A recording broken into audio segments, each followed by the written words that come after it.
morning and welcome to today's thought for the day. Today's reading is 2 Chronicles 2, 1-16 and is taken from the English Standard Version of the Bible. Preparing to build the temple. Now Solomon purposed to build a temple for the name of the Lord and a royal palace for himself. And Solomon assigned 70,000 men to bear burdens, and 80,000 to quarry in the hill country, and 3,600 to oversee them. And Solomon sent word to Hiram, the king of Tyre. As you dealt with David, my father, and sent him cedar to build himself a house to dwell in, so deal with me. Behold, I am about to build a house for the name of the Lord my God, and dedicate it to him, for the burning of incense of sweet spices before him, and for the regular arrangement of the showbread, and for burnt offerings morning and evening, on the Sabbaths and the new moons and the appointed feasts of the Lord our God, as ordained forever for Israel. The house that I am to build will be great, for our God is greater than all gods. But who is able to build him a house, since heaven, even highest heaven, cannot contain him? Who am I to build a house for him, except as a place to make offerings before him? So now send me a man skilled to work in gold, silver, bronze and iron, and in purple, crimson and blue fabrics, trained also in engraving, to be with the skilled workers who are with me in Judah and Jerusalem, whom David my father provided. Send me also cedar, cypress and algum timber from Lebanon, for I know that your servants know how to cut timber in Lebanon. And my servants will be with your servants to prepare timber for me in abundance, for the house I am to build will be great and wonderful. I will give for your servants, the woodsmen who cut timber, 20,000 cors of crushed wheat, 20,000 cors of barley, 20,000 baths of wine, and 20,000 baths of oil. Then Hiram, the king of Tyre, answered in a letter that he sent to Solomon, Because the Lord loves his people, he has made you king over them. Hiram also said, Blessed be the Lord God of Israel, who made heaven and earth, who has given King David a wise son, who has discretion and understanding, who will build a temple for the Lord and a royal palace for himself. Now I have sent a skilled man who has understanding, Huram-Abi, the son of a woman of the daughters of Dan, and his father was a man of Tyre.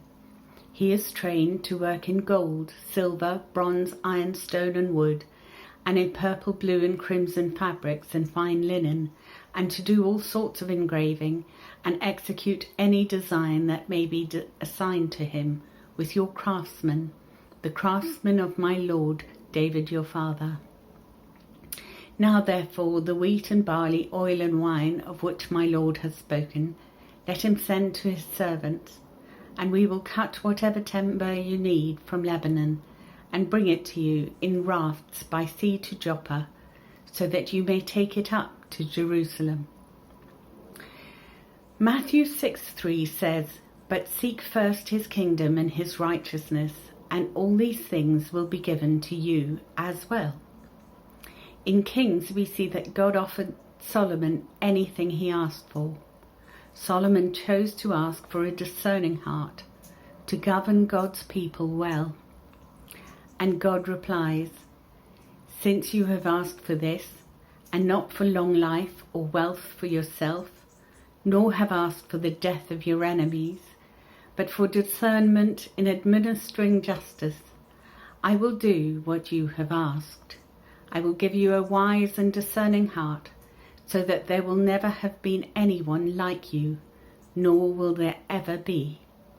Moreover, I will give you what you have not asked for, both wealth and honour, so that in your lifetime you will have no equal among kings.